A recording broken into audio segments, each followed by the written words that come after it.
Hello, everyone. Got a new monitor, so the camera is a little bit higher, maybe a different view than you're used to. What's going on, guys? Bert, how's it going, man? General, what is up? How are you guys doing on this Labor Day weekend? I'm hoping you guys have a good time. I don't know if you guys had some barbecue or anything like that.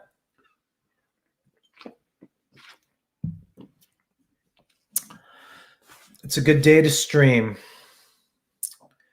Well, Death Play, where do you live, by the way? Right now it's about 5 p.m., so really my evening is kind of getting started. We'll probably get some dinner after this stream. Maybe get a cigar. I don't know. We'll see. I probably shouldn't say cigar. Non-fungible, what's going on, man? How are you? Your channel's booming, man. It's good to see. General's in the green. I think I'm in the green now. I really should know my cost basis. I really kind of don't care about that. But Bernardo, hello. Raphael, how's it going? Bert is sitting in his cave playing Madden, watching my boy on the stream. Hey, thanks, man. Appreciate that. We're just having a good time. It's just more of a chill stream. We'll talk about things like things we care about, like OMI, our portfolios. We'll take some questions. I did want to talk about some personal stuff just to get that out there, just to connect with some of you guys. I think you guys will appreciate. Can't pronounce your name, but we can't stake OMI yet, my friend. We cannot do that. Someday we will, very soon, with Master Collector. Crypto Life, you live in the UK. There's quite a bit of OMI people who live in the UK, like Wannabe, Hello K. Non-fungible says secret rares going up. Yes. You know, I don't really talk about the collectible side too much, but I am aware of that. Raul from Spain. Mike is from Virginia. In the UK or in Europe in general, do you guys have Labor Day? Let's look that up. See if you guys do Labor Day in Europe. Not, I'm guessing. May 1st, International Workers' Day, perhaps. So maybe more of an American thing, huh? Dallas in the house. Zach, how's it going, man?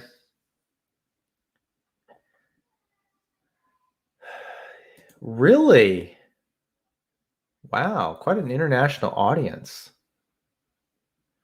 What's your question about staking? We don't know when staking is coming. It's definitely with Master Collector Program. It's going to be announced sometime in September. So maybe enabled in October, November, maybe? We don't know. That's kind of speculation. But it's definitely going to be announced this month. Gary says California. Yeah, so you're like, what, 3 p.m. over there? Just getting your afternoon, evening started. Omar says, burning more crypto. Well, guys, I just wanted to have more of a laid-back, casual stream. No pressure on my part. Just want to talk to you guys, see how things are going. Fisher says, Houston. Salvador is pumping BTC right now. They just bought their first 200 coins. I did see a headline there. Well, you know, I guess it's one of their official currencies, so that would kind of make sense. I think that's bigger news than people kind of realize, you know? Anyways, let's talk about OMI to start. Roland Curtis says, what's up? This topic appeals to me. Did you do an academic renewal after the first time? Yes. Yes, I did. And I'll talk about it a little bit more. But let's talk about OMI first. You're from Ukraine? Hey, how's it going over there? Is it safe over there? That must be kind of hard to. My parents visited the Ukraine. They went on a cruise. So kind of like, you know, they got off the cruise ship, visited Ukraine. They said it was very beautiful. I guess tourists probably aren't going there because of the illness and probably, you know, what's going on over there.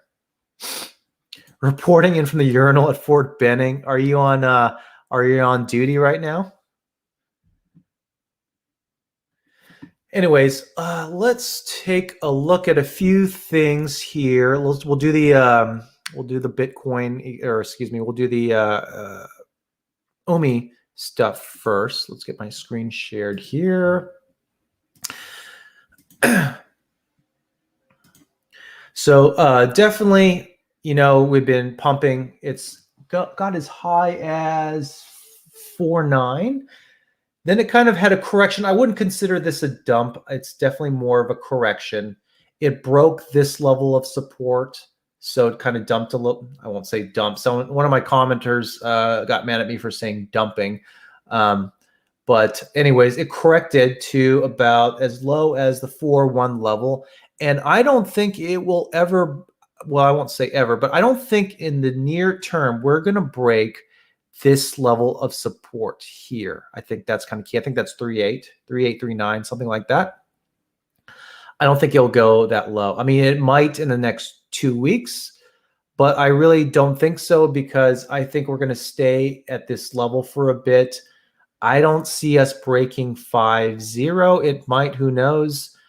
I don't see it breaking 5.0 until we actually get the immutable migration news. And then I think it will break through 5.0 and then it's off to the races because, I don't think we've been past 5.0 in quite some time, in months. So once it breaks that, it's going to be moving. So like I said in today's video I put out, this I think is a great time to buy OMI, anything in this area. I don't think we'll see 2.5 ever. So that's good for us, good for our portfolios there. So that's very good. So how many of you guys are actually up on OMI right now? Are you guys up? Oh, Wannabe Champ says, yo. Oh, I think I didn't talk about Zach's donation. Zach R., thank you for your donation. Keep the great work going.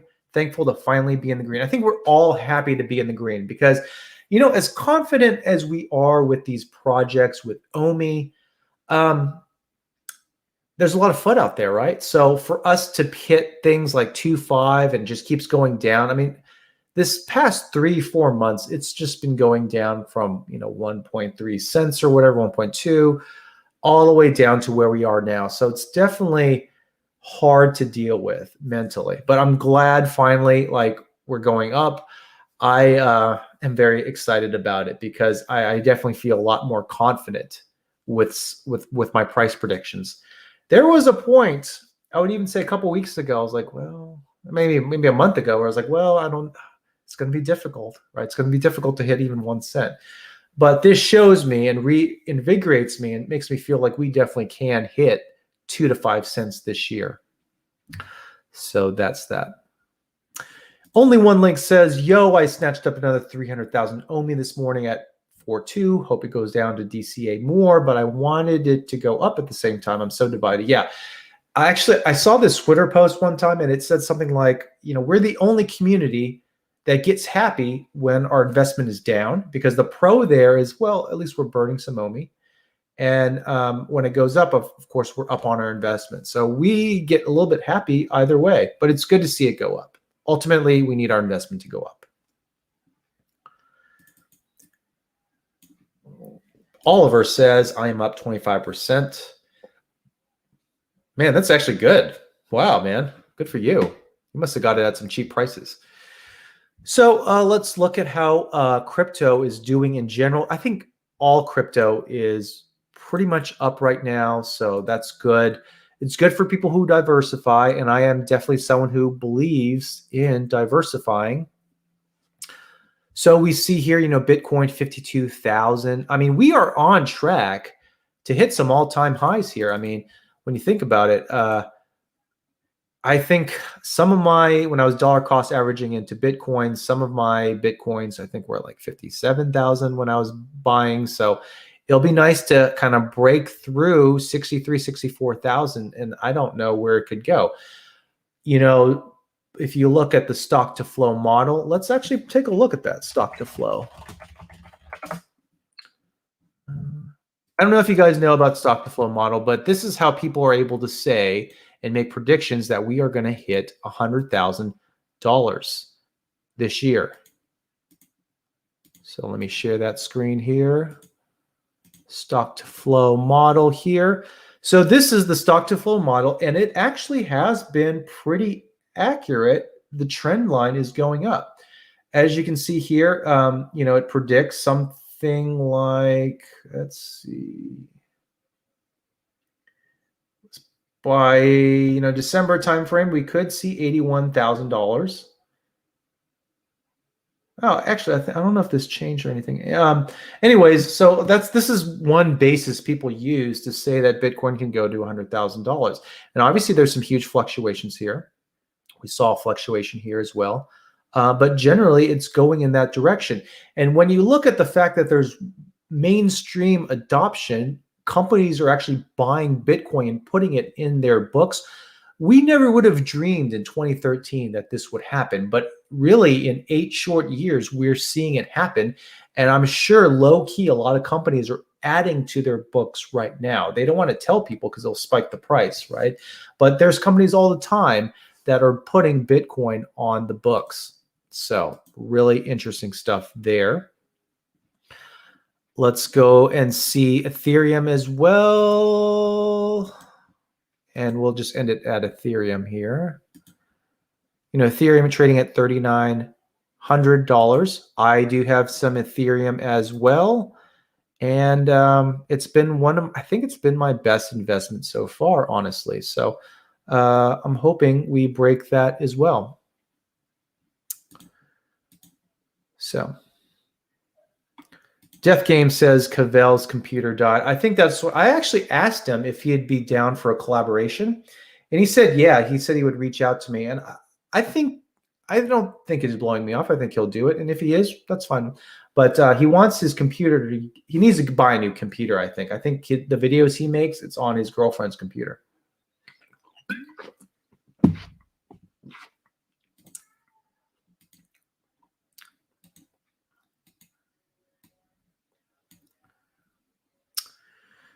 Okay, BTC will go to 55K now. Salvador will help it today. I can see that. Hey, wannabe champ, if you're still on, man, I saw something on Twitter that said you're thinking about going to Dubai. What's the deal with that? Are you doing something with your business there, man? Plan B predicts that it will go to the worst case scenario to $128,000 this year. We'll see. I hope so. I mean, that would be really cool. And really, if it goes to 128,000, it's going to take a lot of altcoins with us. It might take OMI with us too. But OMI generally has been uncorrelated with Bitcoin. That can be a good thing, can be a bad thing. Generally speaking, you want an investment that's not correlated. You don't want an investment that just follows Bitcoin.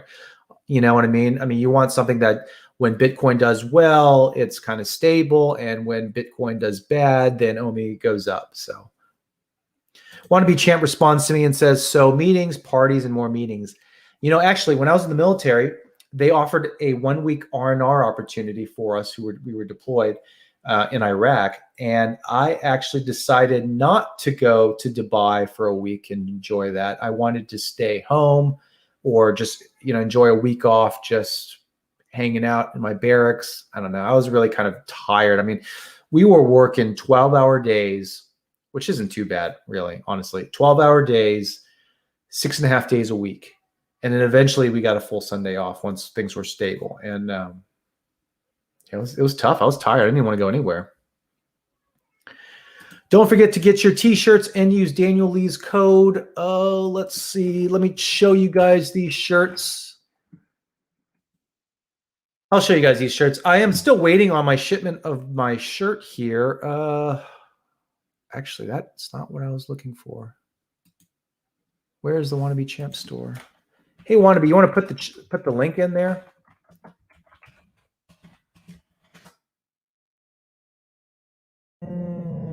Okay.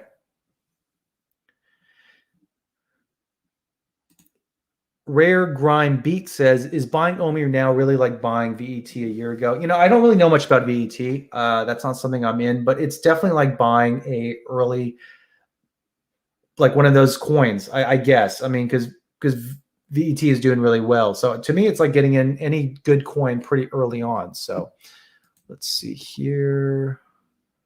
I'm going to put this link in here.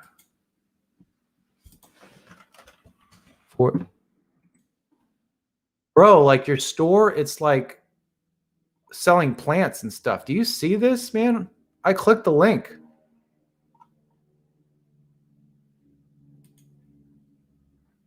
Like seriously, check out that link, bro. It's like a plant store now. Anyways, okay, moving on. So Peter says, if you add an uncorrelated coin in your portfolio, the total expected return on investment increases and your expected risk decreases. OMI is a must-have in every portfolio. Yeah, because there's not a lot of, I'm not very mathematical like that. I don't get into. I know in general you want some uncorrelated assets, but I think it's hard to find an uncorrelated altcoin that's not crap, that has potentially a good return, can really moonshot your portfolio. Poppy FX, how's it going, man? It's midnight here in Germany. Hey, thanks for joining me. I appreciate it. You got to work tomorrow? A Business says, nobody knows that deployment life, and year being away from family and friends is brutal. Yeah, it was a little tough for me. I mean, honestly, I can't complain. My deployment was cush, right? I was in one of the most heavily defended areas of Iraq at the time. I mean, yeah, they would shoot mortars at us, but you just hide somewhere. It was never really hit anywhere close to me. But yeah, I'm sure people had it worse. Seeing your friends get shot at, maybe even seeing your friends get hit. I mean, that's got to be tough. But luckily, my deployment wasn't like that. But it's still hard, right, compared to civilian life. Still really, really hard. So I want to share with you guys my dropout story. That's the title of this live stream. I flunked out of college twice. And so I am 36 years old, went to my local state college, University of Oklahoma, top 100 school in the US, nothing crazy. And, I was always decent in high school. I would say I was a pretty decent student in high school. So I always had the expectation I would go to college. And I did 2 years of college.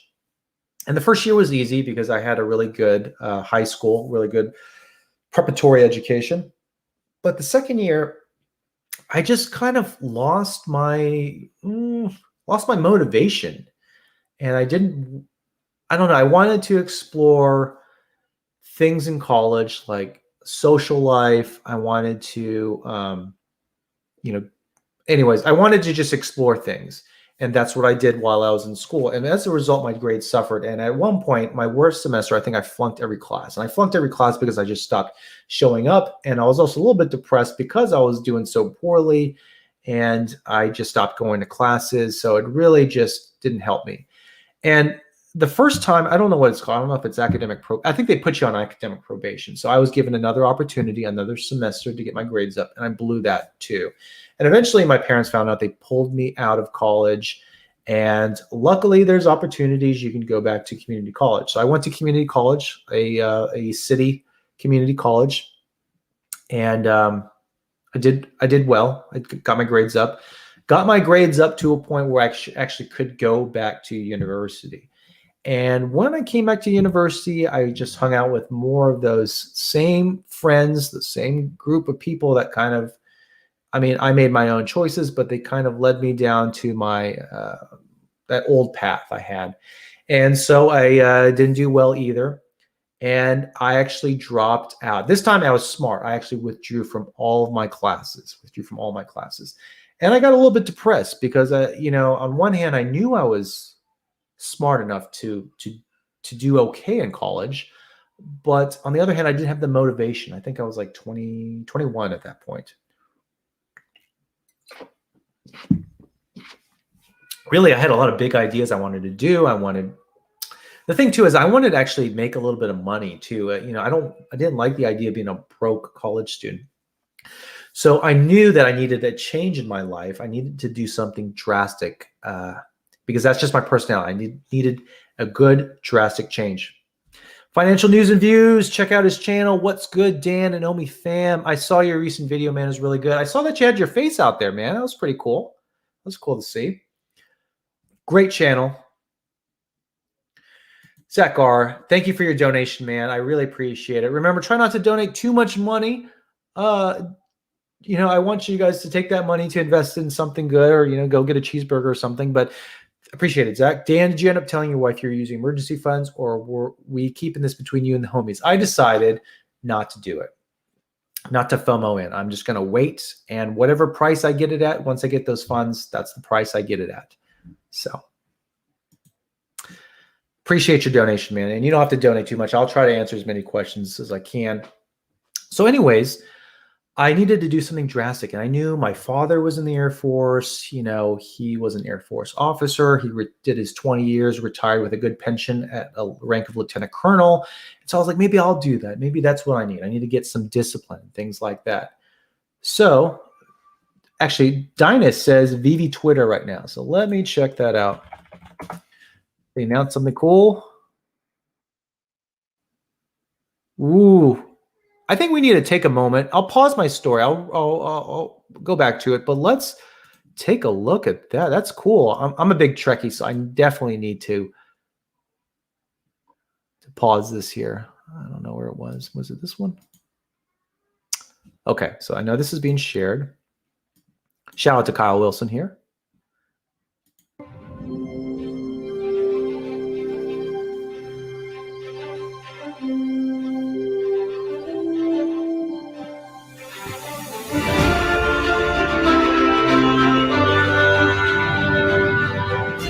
Are you getting? Oh,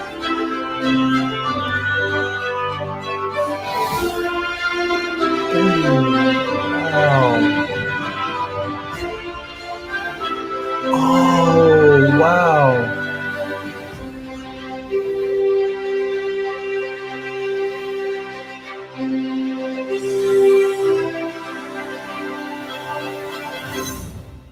That's cool, man. Let's go back to that. Let's just go back. So they got the Borg cube. That's kind of neat. I'm surprised they did that. So Borg cube is common. It's at the 1/1000 scale. USS Enterprise, 1/1000. I'm glad they do the USS Enterprise, and I'm glad they did ships. 1-to-1 scale. Ooh, cool. Ultra rare. I think from a coolness standpoint, I would definitely buy whatever I can get. But I don't see this being a good investment in terms if you're a flipper. You know what I mean? You know, vehicles typically don't do so well in the collectible market in terms of an investment. But in terms of something cool to buy, like I'll definitely try to get whatever I can. Obviously, I want to try to get an ultra rare if I can.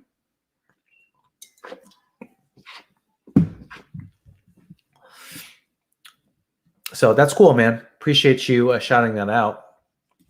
So anyways, you know, I decided I needed a break from college. I just wasn't doing too well. I couldn't focus. I couldn't focus on the things that were important. So I was like, I'll just join the reserve. So I go over to the recruiter office. You know, first of all, I figure out if I can actually do it with the physical qualifications. I realized I could probably do it. So I go to the Air Force office first because my dad was in the Air Force. I didn't want to do anything too crazy. Well, part of me wanted to do something that would push me, and the other part wanted to be more practical. So honestly, if I could do it again, I probably would do Air Force. There's a lot more cooler opportunities, better working environments, less chance of death. But still, I did what I did. I went to the Air Force recruiter office. And I was like, do you guys have Air Force Reserve? You know, I'll go to basic training, come back and do 1 week in a month, 2 weeks out of the year for training. That's generally the catchphrase there. They said, no, we just have active duty. And I was like, I am not doing active duty. I want to go back to school. When I want to get some money, go back to school. So I left the recruiter office, and there's like a bunch of offices in this like little mall type complex. And I go straight to the Army recruiter office, and I was like, I want to join. You know, I'm college educated, kind of. I would like to join, and they gave me a lot of options. You know, I took the ASVAB. I'd scored really well there. I could have any job I wanted. And at first I wanted to do human intelligence collector, which is a fancy word to say interrogator, because I thought that'd be cool. But I wouldn't be able to ship out for months after the fact. So I decided, well, I am just going to do something else. And I settled on signals intelligence analyst, which basically is a fancy word to say, they collect signals intelligence, which is things like cell phone communication, other forms of communication traffic, and collect all that and make reports, basically. And that's the job I chose. So I did basic training. I was always worried because I wasn't very athletic when I was in school, but you'll be surprised at what you can do when you're pushed properly. You can do a lot. Even some of the chubbiest people in the military are in my basic training group, and skinny dudes like me, we were doing really, really well towards the end within a short period of time, like 9 to 12 weeks. And then I did my training, my job training after basic training, and that's more like physical training. And that was like another, I forgot how long, 6 months maybe. So altogether, that whole training period was 1 year. And I learned a lot. It taught me a lot. It taught me that if I put my mind to things, if I actually try, give it my all, a lot of cool things can happen. And that I can't thank the military enough for doing that. I think, not only did I have some self-respect, I had these soft skills I developed, these leadership abilities I developed, but I had some money in my pocket. I had a bonus associated with it too. So it was really good. And so I decided maybe I'll become a military intelligence officer because I did some signals intelligence training, and I was going to go back to school, do ROTC, have them pay for my college. And when I did ROTC, I met those people around me, and I was a little older then too, and I already did basic training, and I just realized it wasn't for me. These people, the prior service people who were doing ROTC were really cool.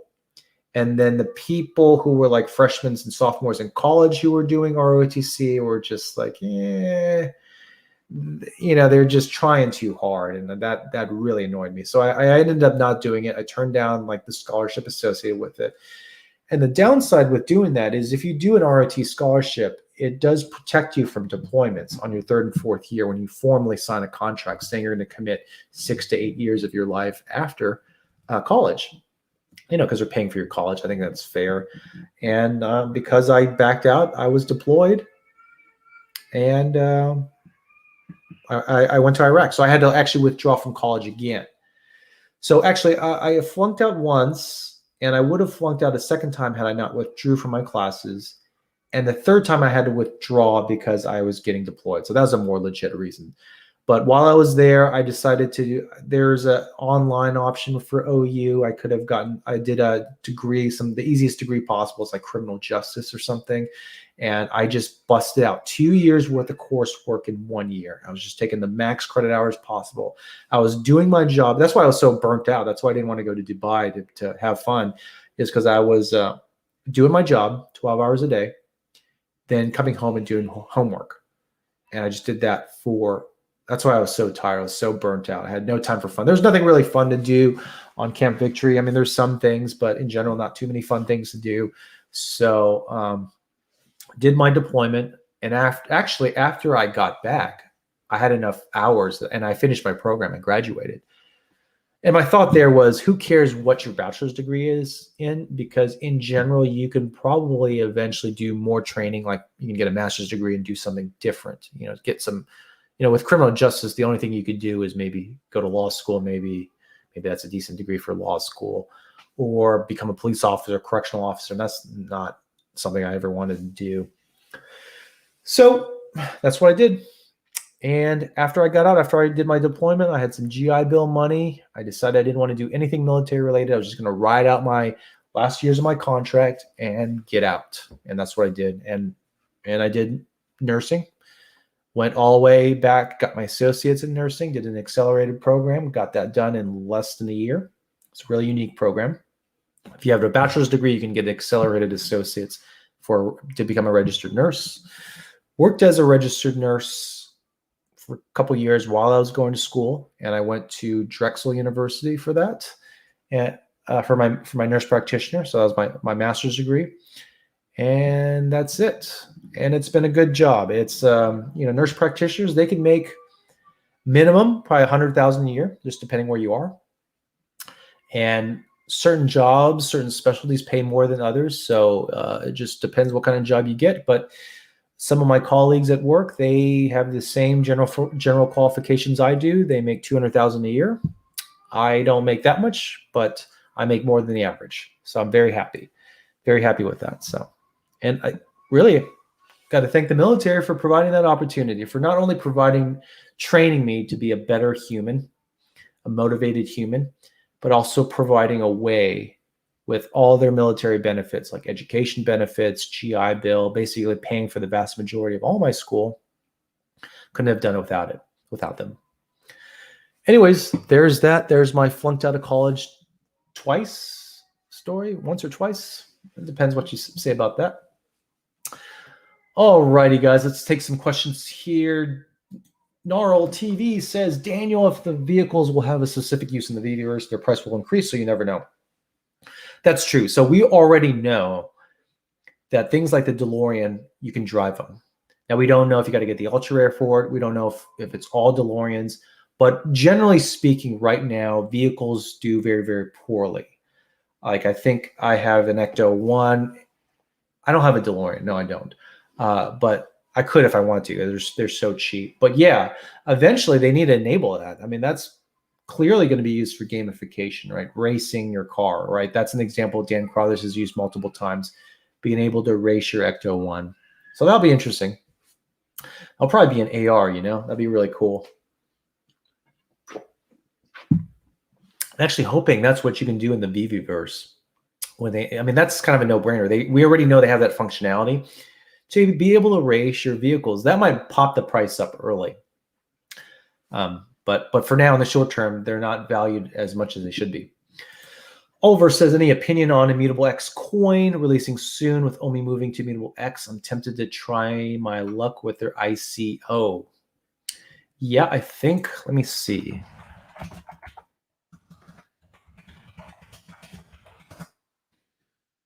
Let's see. I will share this page with you guys.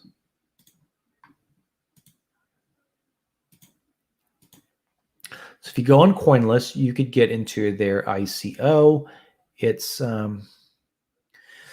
starting September 8th. You can get their token sale on CoinList. And I think it's closed off to not only Americans, but also people in Australia. Someone said that to me. So let me see. Did it talk about the prices or anything? Anyways. There's a lockup period, so you might want to kind of take a look at that. You got to lock up your token, so who knows? Lisa says, good afternoon. How's it going?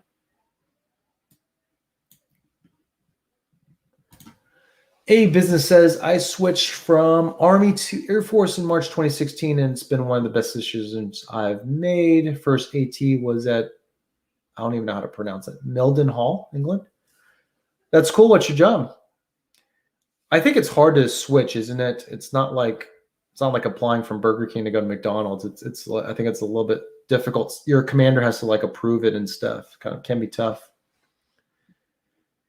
Yeah, Wannabe Champ says you've been waiting for Star Trek for ages. Yeah, I have been, man. Finally.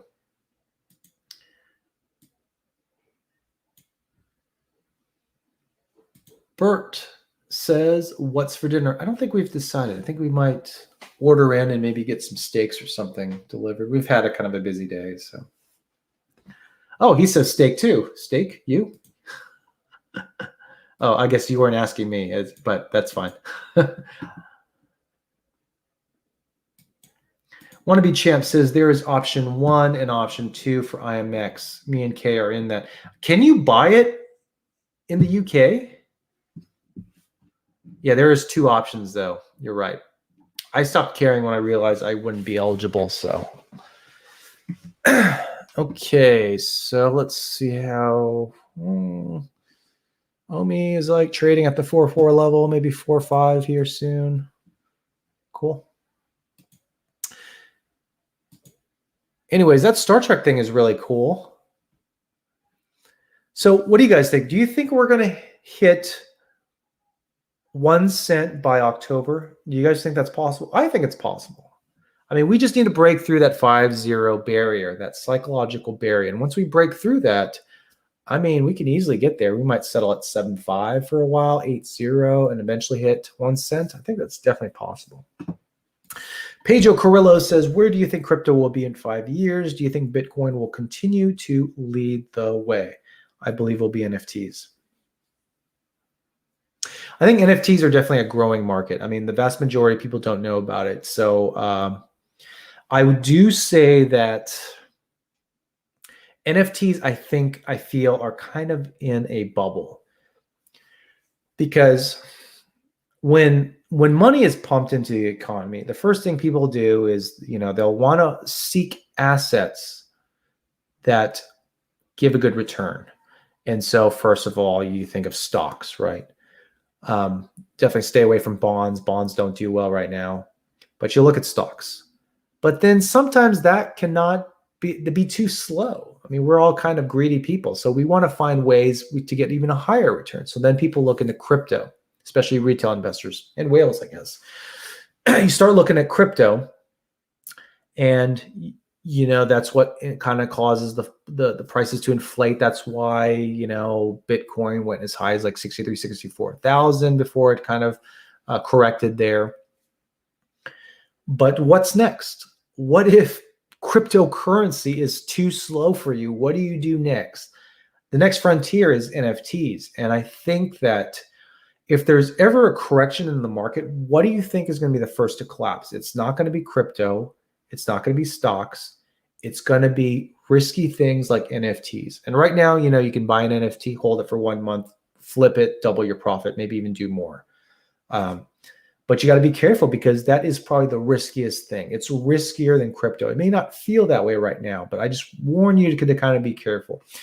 One of my viewers asked me, what would you do with $1,000? Would you put it in crypto, or would you do NFTs? And granted, I'm not the type of guy that's really into NFTs in terms of flipping, but I even said, hey, you need to just buy different NFTs. There's a lot of different projects right now. Check out people like the Gale. He is talking about a lot of different NFT projects. So definitely something to take a look at. Because, if you get into a project early, like Afrodroids, for example, you get into that, hold it, maybe flip it, Oh, is that Nile there? Poppy says 1 cent mid-October. I'm hoping. I'm not predicting that, but I would like to see 1 cent by the end of October to really have a chance at hitting some higher levels. Niall says, shout out to Niall, does great content, great YouTuber, really growing pretty quick, man. So kudos to you. You do good stuff too. I think we'll retract for the next few days to a week, and then see another rise when the first info of immutable comes out for our token swap. I agree with that. I definitely agree with that as well. Oliver says, regarding IMX, yes, in the UK, option 1 is $10 per coin. Option 2 is $15, 50 coin limit per person. That's pretty good, I guess. It's not really a lot, is it? It's kind of pretty small, but I guess it's a pretty small investment, but hey, it's better than nothing. Zach R says, own an industrial development company, distribution warehouses, graduated from the University of Arizona, easiest school of all time. Some of the most successful people I know didn't go to college. Yeah, I think college, here's the thing about college. I'm Asian, so culturally, we really believe in the merits of school. And if you're not that creative in terms of, starting your own business, hustling, you're not an entrepreneur, not creative, you're not an entrepreneur, college is the best thing for you. It's like, because school trains you to, you do this, you'll get this. So it's an easy transition to go from high school to college to get a trade. The thing is now, a lot of college degrees really aren't worth their salt. They're not worth much. My criminal justice degree didn't help me at all, except to go to school more. I mean, and also get those really, really entry-level jobs that require just a bachelor's degree minimum. But I think that you don't need to do college. Now, I think if you do go to college, you have to look at college kind of like a business decision, especially if you're taking loans. If you're taking loans, you need to look at it as a business decision. You have to pick the degree that's going to provide the best bang for the buck. Not only is interesting to you, but will provide you with a career. And I think there's a lot of good careers out there that you can get from college. Becoming a computer engineer, maybe even a computer scientist or a software developer. You don't have to go to college for some of those things, but it's nice. Accounting, definitely kind of need to go to school for that to become a CPA. You know, that's the highest level of like accounting is becoming a CPA, at least in the US. What else? Like medicine. If you want to do anything medicine related, you basically need to go to school. And I think anything associated with a license, typically you require some school. But if you have a full ride to college, then you can do whatever you want because it's free. But if you're taking out loans, you definitely need to look at it like a business decision. That being said, nowadays, especially, there's a lot of good ways you can have a good job or make a job for yourself without college. You know, I think there's a lot of good ways. Like YouTube is a good example. You know, you can start a business that way. You can do a marketing business. There's things now where you can go on Google and there's some Google professional development programs and you can get a pretty good job doing that. There's a lot of opportunities now that didn't exist 10 years ago.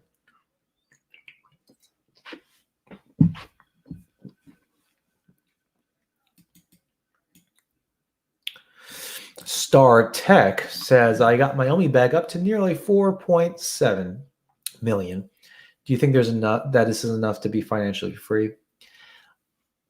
I mean, first of all, it's hard to answer this question sometimes because I have to ask you, you know, what is your financial independence number? I'll share this with you guys. You know, my minimum financial independence number is about 1.8 million. If I can accumulate $1.8 million, I can quit my job. That also assumed my house is paid off and things like that. And that's doable. We can probably hit that number in 20 years. Actually, 10 to 20 years, just depending how my investments do. So that's my number. And, you know, if you do the 4% rule, which is, you know, you put your money into stocks and bonds, the conventional investment vehicle there, and you calculate a 4% withdrawal rate, theoretically, you'll never lose your money because it will continue to grow. Some people now say like 3% too, but 3 to 4%. I still use the 4% rule. So 4% about 1.8 million, I think, is about $80,000 a year in today's dollars. That's enough for us. I mean, we live in Oklahoma. Oklahoma has a low standard of living. You live in California, that's like you're in poverty in certain areas of California. But that's my number. So what's your number? You know, if OMI hits $1, you'll have $4.7 million. Obviously, I think that's enough for the vast majority of people here. It would be enough for me. I just told you my fire number. But let's say 50 cents, you know, you're looking about 2.35 million. Yeah, 2.35 million if it goes to 50 cents. If it goes to 25 cents, I think you're still over $1 million. So I would calculate the most bearish scenario if you're trying to be financially free. And I would just say, let's say OMI hits 10 cents. Is that enough for you? Let's actually do the math here. Let's just do some math. And you tell me. So 4.7 million OMI times 10 cents. You'll have $470,000. So is that enough for you? It depends where you live, I guess. I think the best number to have, the most realistic bearish scenario is, let me see if this is correct. Okay, yeah, just had to verify that math, is if you have 10 million OMI. I know that's a tall order. That's hard to do. Not a lot of people have $40,000, $50,000 just laying around to dump in this thing. But let's say you had $10 million. And it hits 10 cents, which is very realistic. A lot of people have said it could hit 10 cents. Ben Gadinzi says that he thinks it can hit basically 10 cents. He said the market cap, but it's basically 10 cents. So I think that's the most realistic price. I think we'll go even higher, but that is the goal I would really try to hit. I'm assuming, is $1 million enough for you? I mean, I don't know, right? But, still, even if it doesn't, even if you just get 10 cents and you have 4.7 million OMI, that's $470,000. I mean, that's still life-changing money. I know people are like, that's not a lot of money. That's a lot of money. A lot of Americans won't ever hit that. Most people in the third world will never hit that in their lives if their whole families worked. But I think that you can do a lot with it. You can start a business that will generate more money for you. You can put it in stocks. I mean, what's the 4% rule on $470,000? Let's do that calculation. $18,000 a year. Now, you probably can't live in New York or California with $18,000 a year, but if you live in Oklahoma, you definitely could. You probably need a part-time job or something, but that's good money, Thing is, people sometimes have too many expenses in their life. I feel like people have like the biggest pet peeve of mine is when they have an expensive car, they will go into debt to get a $50,000, $60,000 car. Excuse me. And you know what you could do? I mean, granted, it's over 5 or 6 years, however much the loan is, but that is a lot of money that you're just throwing away into a depreciating asset. Like our cars, I have a 2015 Ford Edge, and actually it was gifted to me by my parents. I mean, it's kind of their old car, but we use that. That's my wife's car. I gave it to my wife so she can drive our baby around and stuff like that safe.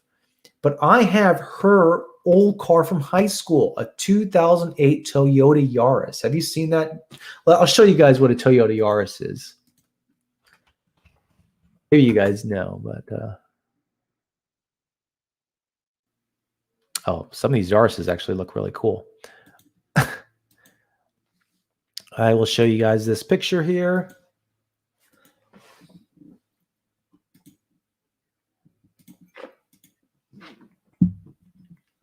This is what a Toyota Yaris looks like, 2008. So the paint's peeling, have like close to 160,000 miles on it, but it still runs good. Like I don't care if there's dents on it. It's paid for. Insurance is low. There's no loan on it. I can easily ride this out for a couple more years, 3, 4, 5 years, maybe. It's a Toyota. That's my car. And I have a good income, and I still have a car like that because cars will make you poor. And so, if you live like that, where you have to have a fancy car every 5 years, I mean, yeah, $18,000 is not going to be enough for you. But if you live frugally, you don't have a big house, $18,000 could be great. Honestly, it could be great. JP in the house. A Yaris is pure luxury. I used to drive a Scion IQ. What is that car, man? I think I used to like Scions. Is that the box-looking car? Oh, yeah. Oh, wow, man. Let's see. I'll show you guys JP's car. Hey, by the way, thanks for the donation, man. How's your investments doing, man? Are they doing pretty good? What you got invested in? Look at that car, man. Oh my goodness. Are you serious? That's like a clown car. You're right. A Scion is a luxury, bro. Where do you live, man?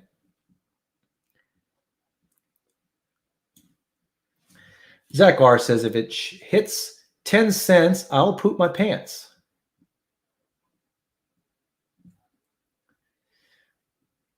Oh, let's see.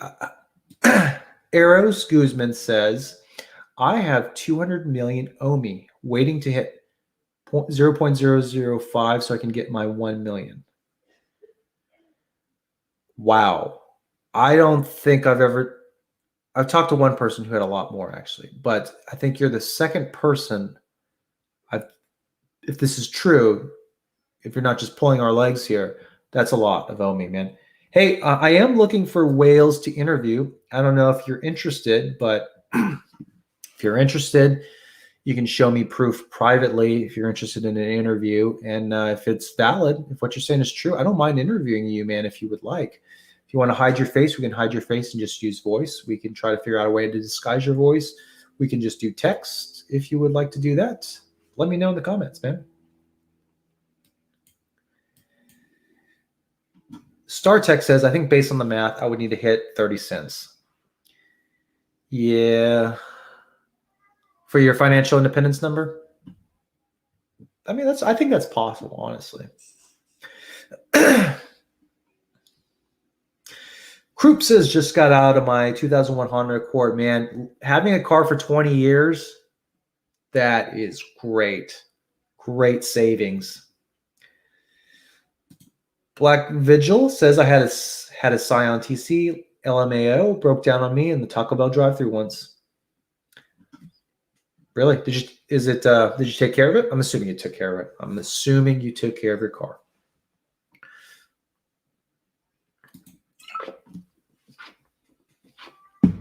You're right, man. Cars depreciate so fast. I drive a 2010 Acura TSX, paid off. I'm saving $485 a month. Yeah, man. I mean, cars are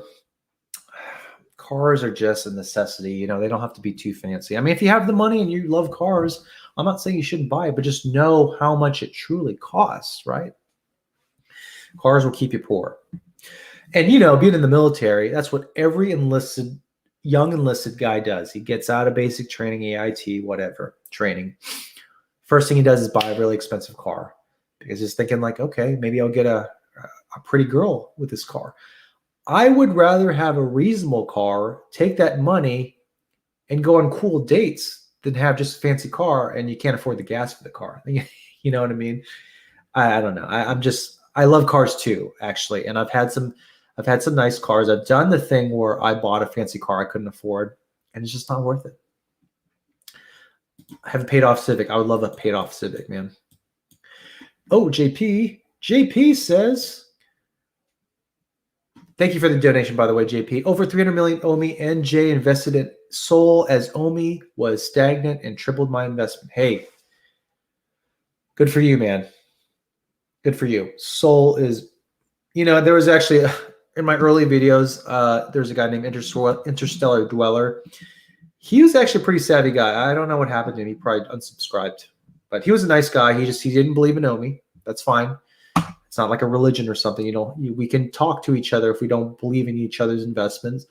But he told me to get into Sol when it was like $40. He was like, you should cover this. It's really good. It might have been a better idea to do that from a content perspective. It definitely would have been better financially in the short term. But I didn't know anything about it. And that's why I didn't do it. Am I kicking myself? Nah. I mean, if I could go back in time, I would do that. But, you know, you can't think like that. That's fallacy type thinking, you know. But kudos to you, man. What do you do professionally, if you don't mind me asking? Are you in tech or something? I mean, you have – anyways, do you what do you do, JP? Poppy says, I'm sharing a 1992 Golf 3 with my brother. Hey, good for you. Even better. Honda Civic gang. You know, I used to have a Honda Civic too. Soldier USAF. I think I know what you do for a living, or did. Hey, Dan, what are the chances of Binance or Coinbase listing before the end of the year? Any other exchange won't really matter much? It's hard to answer that. Obviously, I really don't know. I think it's possible. I did a video a while back on Coinbase, how they want to list every asset. That's how they have to grow, right? They have to list everything. They got to do Binance, but do it better than Binance. I think it's, whether it comes in the end of the year, I don't really know, but it will happen eventually. We just don't know when. Such a big project like OMI, it's just a matter of time. I'm hoping for a Coinbase listing by the end of the year. That'd be huge.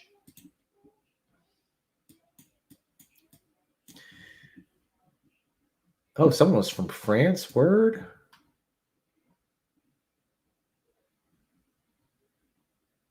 Hello from France. Hello. I wish someone could I get stuff all the time for people from France. Hey, there's that guy. what is his name? Anyway, someone translated one of my videos. He asked me. I said, yeah. And he translated my video. Props to him. I appreciate him doing that. Forrest Hunter says, just bought a 2014 Jeep Cherokee on loan, or did you buy it outright? Congrats, JP. People in the chat are rich. They are. Yes, they are. Do you think that there are any metaverses that have a big advantage over Comey? I mean, I think there obviously is. Any metaverse that's available now, like I was looking at Sandbox recently, and Sandbox is actually pretty cool for a metaverse. I'm thinking about, I want to play it first, but it does look cool. Let me show you guys. Go to the website. There is a crypto associated with it. That seems like a better version of Decentraland.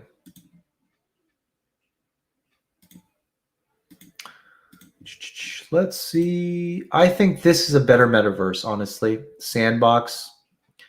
There's like a Walking Dead kind of thing. It looks better. It looks like a better Minecraft. That's what it kind of reminds me of. There's a lot of sponsors here. Atari does a lot of metaverses. Like they're big into the metaverses.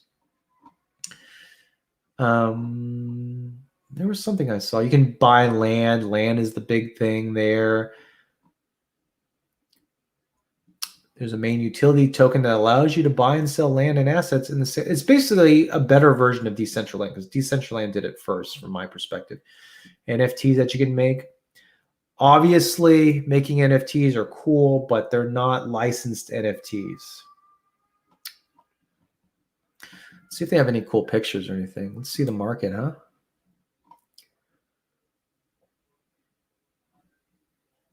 See, this is what I hope. I don't think they'll do this. I think they're focused more on AR, really. So I don't think they're doing something like this. I think it's going to be AR. Like if you look at some of the early demos, let's see if I can find some early demos.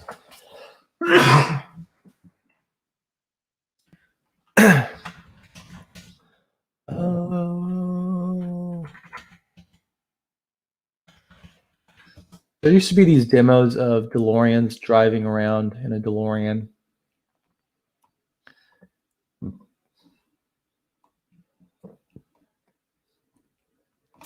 I probably can't find it.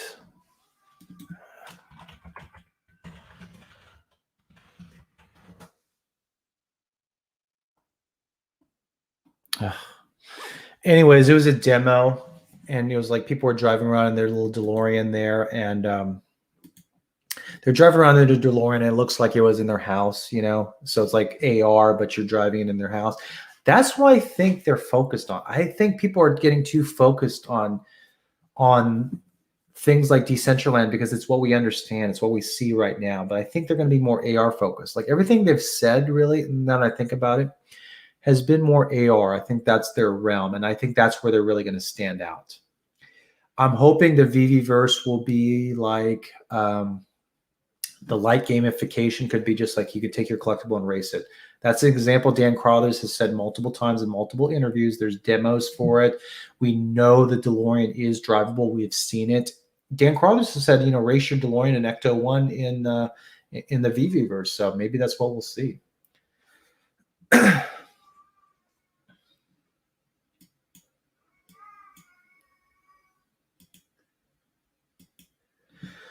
Black Vigil says, Dan, do you know if we will be able to take NFTs we buy from OpenSea and display them in our houses in the VVverse? You know, I don't know 100% with that. I haven't heard anything. So they've said interoperability, so you would assume that. But VV right now is so focused on licensed content. Do you really think we'll be in a position where we can? I don't know. I really don't know, man. I guess if we know we will eventually be able to take our VV NFTs and sell them on OpenSea, so it does make sense in the definition of interoperability that you could do the vice versa, take something from OpenSea and put it into VV. That would be really cool. That's the direction everything is going in. Whether it happens with VV, if VV allows it, we don't know, but I'm hoping.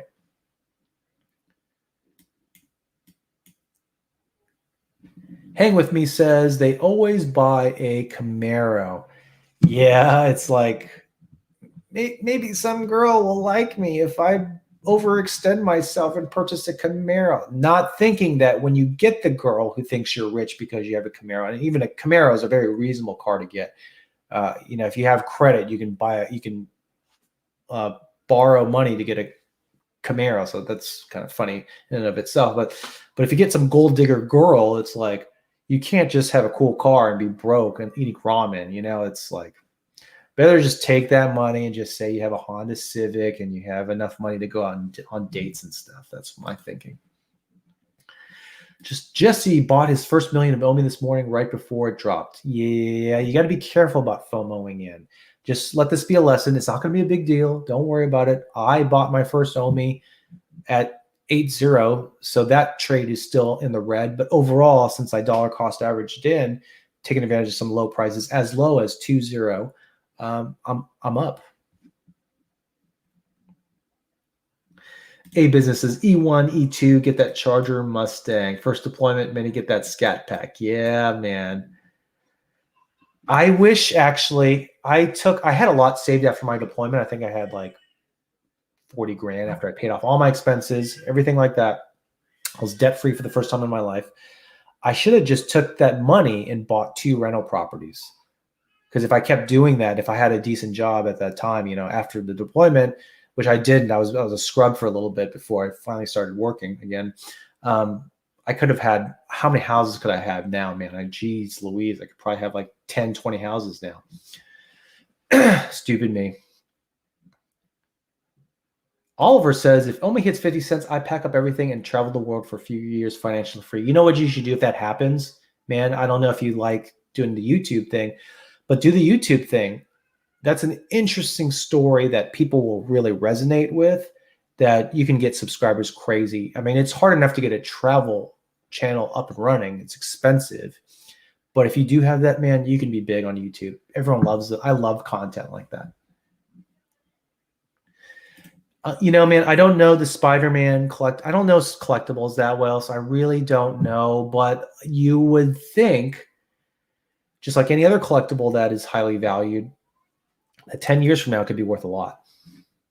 But you don't know. That's a problem with collectibles. Who would have thought that Pokemon, like 10 years ago, who would have thought Pokemon cards would be worth so much money? But they are. If you have the brains for that kind of thing, then kudos to you.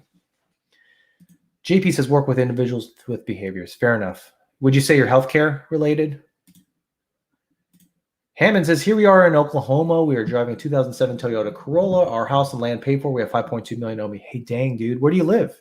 I live in Tulsa, or Jenks, actually. Where do you live? Honestly, I never liked growing up in Oklahoma because I thought it was boring. But now that I'm a little bit older, I've lived here for quite some time. I definitely really appreciate Oklahoma. It's a cheap standard of living, down to earth people generally. It's really nice people too. Couldn't ask for a better place. We'll probably live here for the rest of our lives. My dream is actually to go to Hawaii, because I lived in Hawaii for 3 years because my dad was in the Air Force. That was one of his duty stations, and we had family there, and I love Hawaii. The thing is, you have to be filthy rich. I think even if I'd have to get like $10 million, I think, to live in Hawaii. Probably not that much, maybe 5 million or something, but it's going to be tough.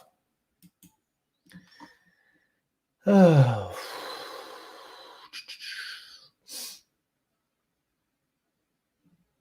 Zach R, is there any way to send you a DM, Asian Dan, or not through YouTube? Yeah, I am on Twitter.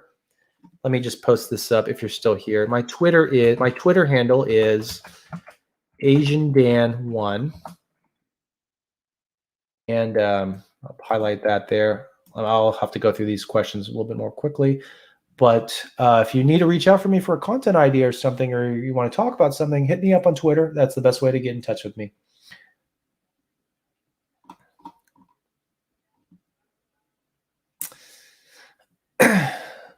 What are your guys' biggest investing in regrets? I sold my Luna at break even for more OMI after accumulating all the way down to like 6. My biggest regret was I bought about 30 to 40. I don't really remember. It's been so long and I can't find those transaction records because Mt. Gox tanked. But I originally had 30 to 40. I think it was more like 30, 32 or something. Bitcoin in middle of 2013. I went all in because I had nothing else to lose. I had some money and I had some loans, put it all in. Should have held it. It's my biggest regret. GP says like kids with autism, but they are aggressive, non-compliant, elope, and just, oh, you must be like a crisis center.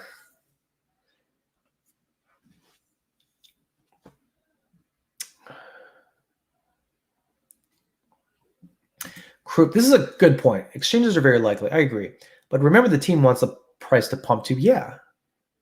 That's if it doesn't naturally go up in value, which it will, they're going to create ways to burn so much tokens that eventually it'll have to go up.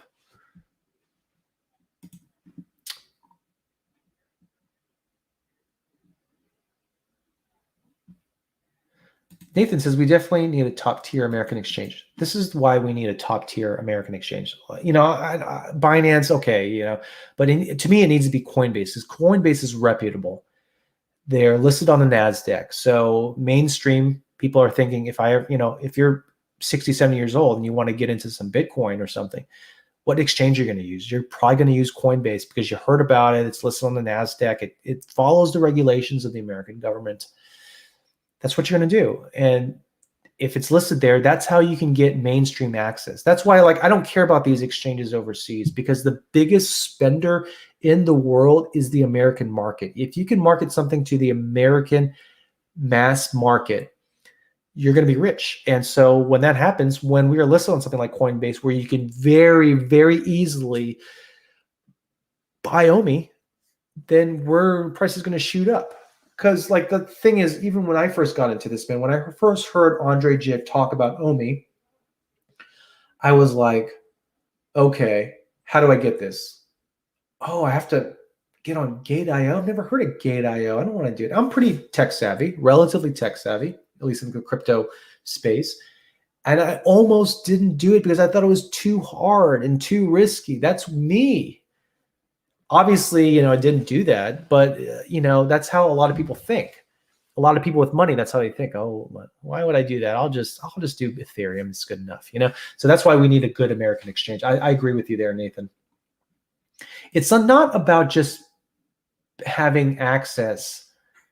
You want to encourage the mass market to also get into the coin, and I think that's how you would do it.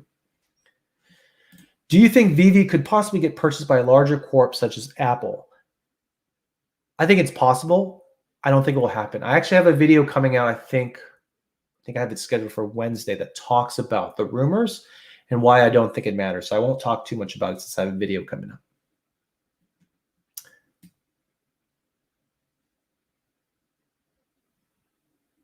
Dennis Lee?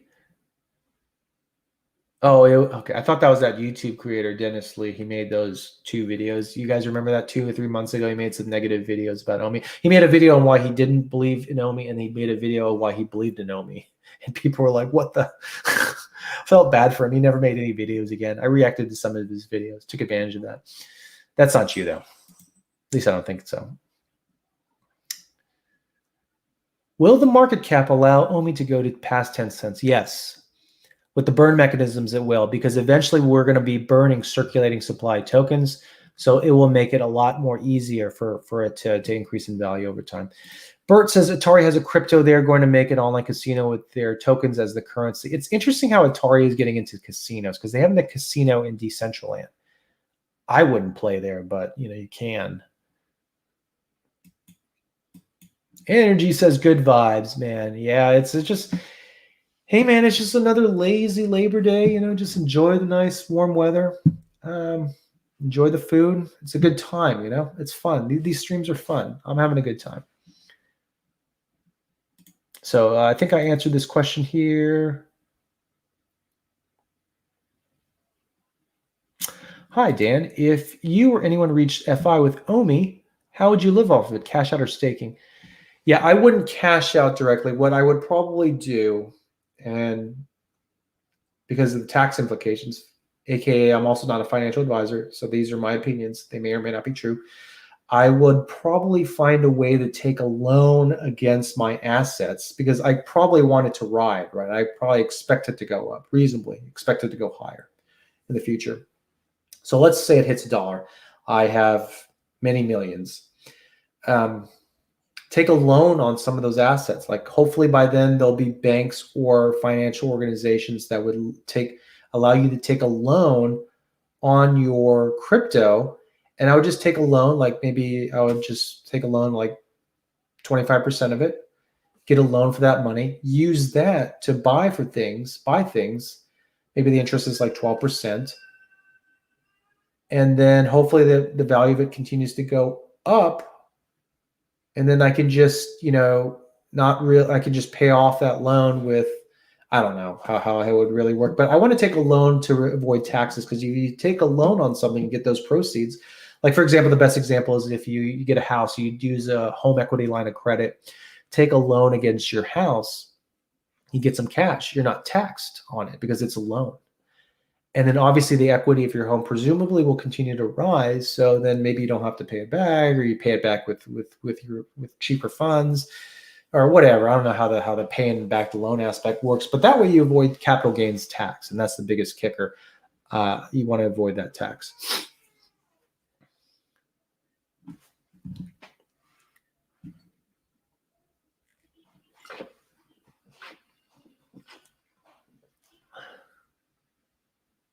That'll be interesting. It would be nice to be able to use the Star Trek ship as a tourist and invite other people in VR so they could get a bird's eye view of the Viviverse. It would be interesting to be, I don't know if this would happen, but they already have games where you can basically be the captain of a USS Enterprise. You have a crew and stuff. I need to get a VR headset, by the way. I think that'd be a lot of fun. But imagine if you could, play a game with your USS Enterprise. I don't think they'll do this, but play a game on it where you can actually get into the USS Enterprise. Got a bird's eye view. You basically control it with, AR type stuff. And then you can fight against the Borg cube because it's interesting how they have like a good ship and a bad ship. Fight the Borg cube. That would be kind of fun. So kind of like racing your DeLorean in Ecto 1. Now you can be like having a space battle against the Borg cube. That'd be a lot of fun. Check that out, man. Zach, are you a whale? Are you a whale, man?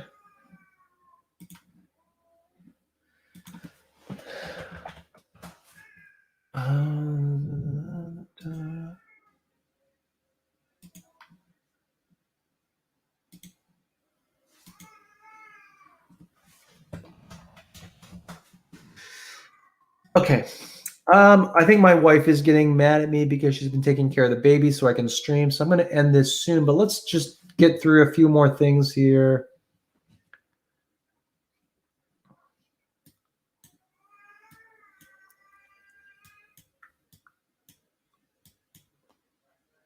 JP says, I like my bag and people will buy and sell at different levels. No need to piss on the coin, the community, or the market. Oliver says, how do you buy 2 rental properties with 40,000? Geez, you guys get a lot more bang for your buck with property over there compared to UK stuff. I don't know how it is in Europe, but so there are areas where you can buy pretty cheap rental properties, and it's basically in the Midwest. So good markets could be like Kansas City, Missouri. Oklahoma's okay. I have had 2 rental properties there. I think I sold them. I mean, I technically sold them. They close on the 9th here. But I also have one in Mississippi, and the Mississippi market is really good. So I bought a rental property for like, was it 87? I think it was about $87,000. Rental income is $975 a month. So there's something called percent rule. And the 1% rule is bare minimum. You want to be able to get 1% of the purchase price in terms of rent. So if you have $100,000, you want to be, if you're going to buy that property, you want to be able to get $1,000 in rent easy. That's a minimum. That's a bare minimum standard. Anything less than that, it becomes harder and harder to actually maintain that property over time. So you'll have dwindling profits. So I bought a rental property there. few years ago, and it was I think 87,000. So I put 20% down there. So you're looking at less than $20,000. I think it's like close to 17.3, 17.5 or something. And of course, you got closing costs. Closing costs are about $4,000 or $5,000. So all in all, about $22,000 for that transaction. And then you get $975 a month. I think the mortgage on that, I forgot, 500 something. I don't even keep track anymore.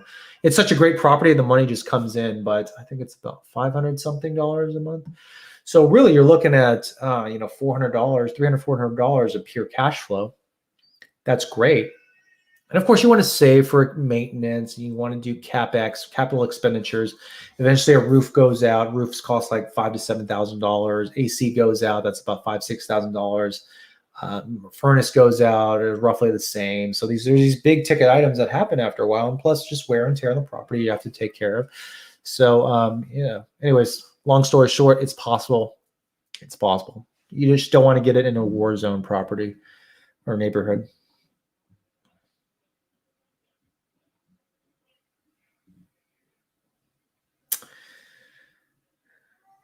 Ryan Merrick says, so if you are you the guy that does those amazing VVverse things?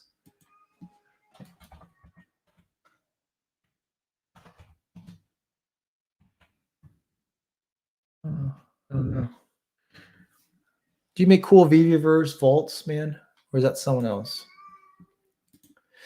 So if you put 1 million USD into that, then that's 680,000 a year for the rest of your life and 340 years tax write-offs for the first 5 years. I don't know what you're referring to, but anyways, guys, I think I'll end the stream now before my wife rips my head off taking care of that baby. But I appreciate you guys from coming. It was really fun, just more of a laid-back stream. So that's fun and stuff. So I hope to do these more often. I'll try to give you guys more lead time, but I appreciate you guys for coming. Watch out for a video I have coming out on Wednesday that answers what would happen, or is Ecomi selling out to a big company like Google or maybe Disney? Is that true? Maybe. What would happen if it is true? Anyways, check out that video on Wednesday, and have a good Labor Day. Have a good weekend. Enjoy the last few hours before bed, and I'll see you guys in the next one. Take care, y'all.